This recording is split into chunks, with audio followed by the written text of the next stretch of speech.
Este é um mito que se prolonga há vários anos na indústria do fitness e que ainda se vê hoje em dia, depois de todos os estudos que se fizeram, pessoas comentarem que é benéfico comer de 3 em 3 horas para promover o anabolismo, ou porque mantém os níveis de açúcar no sangue mais controlados, ou porque nos sacia mais. Surpreendentemente, a ciência não suporta nada disso. Vamos lá ver o que os estudos têm para nos dizer.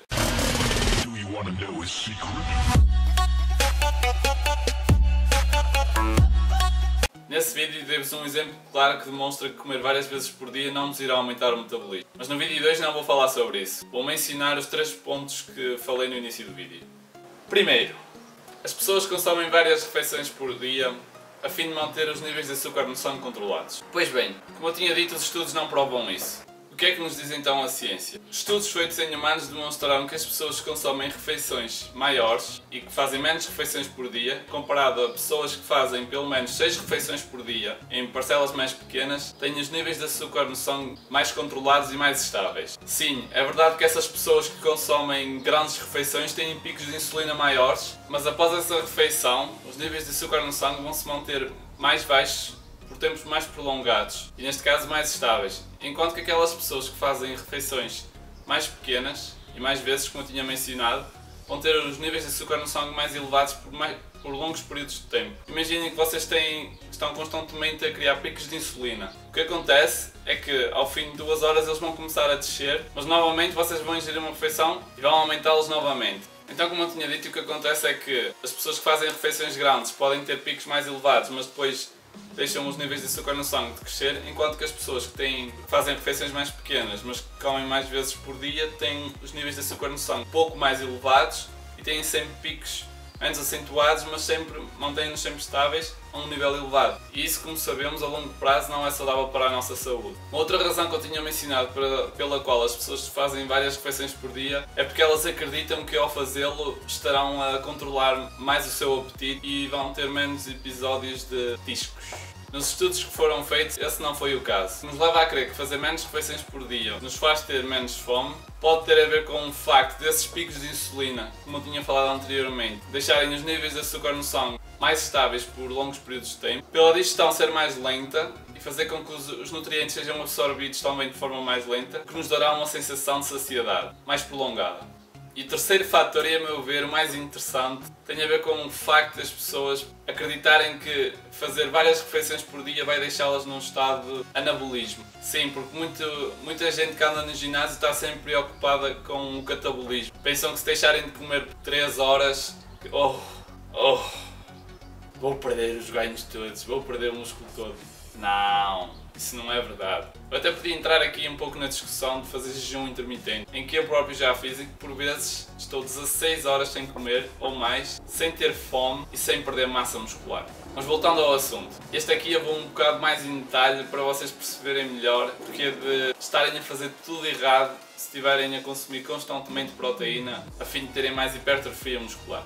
Vários estudos demonstram que um constante fluxo de aminoácidos na corrente sanguínea torna-nos mais insensíveis à estimulação da síntese proteica. O que foi descoberto nesses estudos é que a estimulação à síntese proteica aumenta ao fim de 30 minutos e mantém-se elevada mais ou menos por 2 horas. Ao fim desse tempo começa então a dar-se o declínio. O que é que então aconteceu? Muito provavelmente algumas pessoas aproveitaram-se disso, especialmente empresas que trabalham na indústria alimentar e de suplementos, e pensaram, se existe um declínio após essas 2 horas, talvez o ideal seja manter um fluxo constante para promover o anabolismo. Em teoria, confesso que talvez faz sentido, mas quando foi posto em prática em alguns estudos, demonstrou-se que isso deu borrada.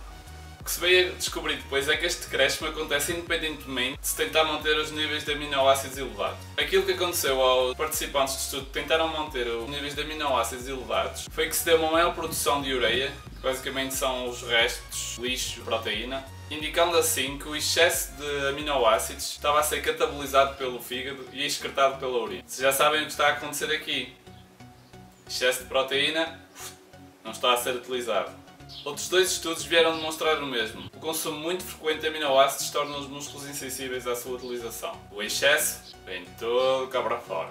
Então quais é que são as minhas recomendações? Partindo do princípio que não é benéfico ter os níveis de açúcar no sangue elevados que devemos estar algumas horas sem consumir aminoácidos para tornar os músculos insensíveis à sua utilização, que devemos estar algumas horas sem consumir aminoácidos para que estes sejam utilizados de forma correta pelos músculos e de que refeições maiores e mais esporádicas são benéficas para o controle do apetite, eu recomendaria fazerem entre 2 a 4 refeições por dia, com um snack pelo meio, se assim desejarem. Isto vai dar um espaço de entre 4 a 6 horas por refeição, que é tempo suficiente para deixar os níveis de açúcar no sangue descerem um pouco, até aos níveis normais, e para fazer com que os músculos respondam da forma que nós queremos à ingestão de aminoácidos. Se pensas que eu acho que este é o método que toda a gente há de seguir, estás enganado. Não é assim que eu penso. Passo a explicar. Há certos tipos de pessoas que não conseguem fazer grandes refeições. Essas pessoas, para crescer, vamos supor que têm que ter um aporte calórico de 4 ou 6 mil calorias diárias porque são muito ativas, querem ter hipertrofia muscular. Bem, vocês podem imaginar que eles vão ter ali um desafio, eu pessoalmente não iria, para consumir 2000 calorias numa refeição.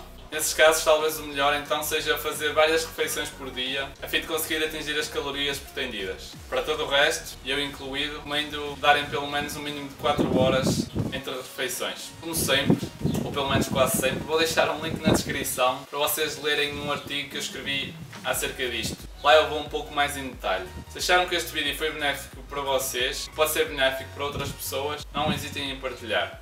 Até ao próximo vídeo.